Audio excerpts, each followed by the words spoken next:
शेख साहब, एक सवाल है आपसे। जी। क्या इंसान गाय का मलमूत्र खा पी सकता है? इसके बारे में थोड़ा इस्लाम धर्म के ज़रिए से कुछ उसके बारे में आप वजाहत करें।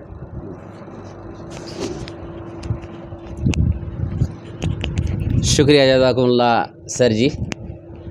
हमारे सर जी ने पूछा कि क्या इंसान गाय का मल मूत्र खा पी सकते हैं या नहीं, इस्लाम इसके बारे में क्या कहता है। जहाँ तक इस्लाम की बात है सर, तो हम उसकी तरफ बाद में आएंगे या नहीं आएंगे। ये सवाल तो आपको सबसे पहले गाय के बछड़ों से पूछना चाहिए। जो गाय के बछड़े हैं वो क्या खा पी करके बड़े होते हैं, पलते हैं। जब आप गाय के बछड़ों की तरफ देखेंगे तो पूरी दुनिया में जितनी भी गायें हैं, आप उनके बछड़ों का जायज़ा लेंगे तो मालूम होगा कि आज जो बछड़ा पैदा हुआ है वो गोबर की तरफ नहीं जाता, न गाय के पेशाब की तरफ वो भागता है, बल्कि गाय के थन की तरफ जाता है और थन में मुंह लगा करके पीता है। इसी तरह से दुनिया के अक्सर हिस्सों या पूरी दुनिया के लोगों का आप जायज़ा लेंगे तो आप देखेंगे कि वो मल मूत्र का सेवन नहीं करते, बल्कि दूध ही का सेवन करते हैं। हाँ, ये बात सही है कि कुछ लोग ऐसे भी हैं जो मल मूत्र का सेवन करते हैं, गाय का दूध बहाते हैं नालियों में, मगर उसका मूत्र है, गाय का जो मूत्र है उसका सेवन करते हैं, उसके जो है बेनिफिट्स और उस फ़ायदे बयान करते हैं। इसी तरह से मल जो है, गोबर है, उसका सेवन करते हैं और उसके बेनिफिट्स और उसकी जो है फजीलत बयान करते हैं।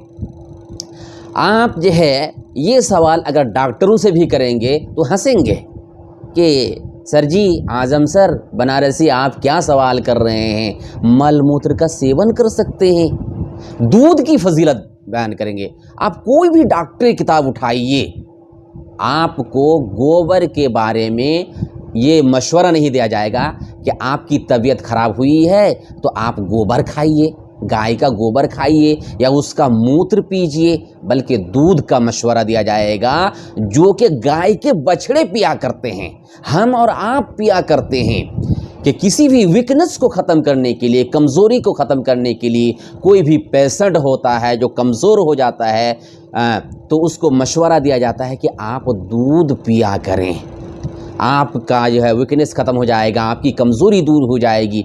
उनसे ये नहीं कहा जाता है कि आप मूत्र पिया करें गाय का, गोबर। तो ये चीज़ है, तो हम ये कह नहीं सकते हैं। हम भी कुछ डॉक्टरों क्या कहते हैं, डॉक्टरी वाली किताबें पढ़ चुके हैं, चाहे आयुर्वेदिक वाली हो, इसी तरह से एलोपैथिक वाली हो, होम्योपैथिक हो, कुछ किताबें मैं भी पढ़ चुका हूँ। तो उसमें जो है मल मूत्र पीने का और इसी तरह से गोबर खाने का मशवरा नहीं दिया गया है, बल्कि दूध पीने का मशवरा दिया गया है। तो हम भी दूध का मशवरा दे सकते हैं और मल मूत्र का जो है मशवरा नहीं दे सकते हैं।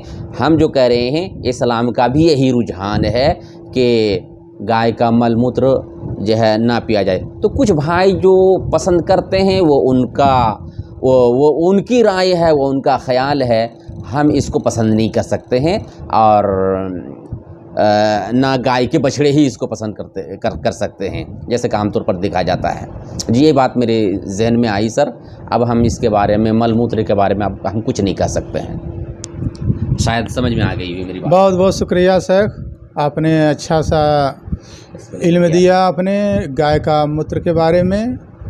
इस्लाम धर्म जो इजाज़त देता है उसकी तरह आपने बताया, बहुत ही अच्छा, शुक्रिया।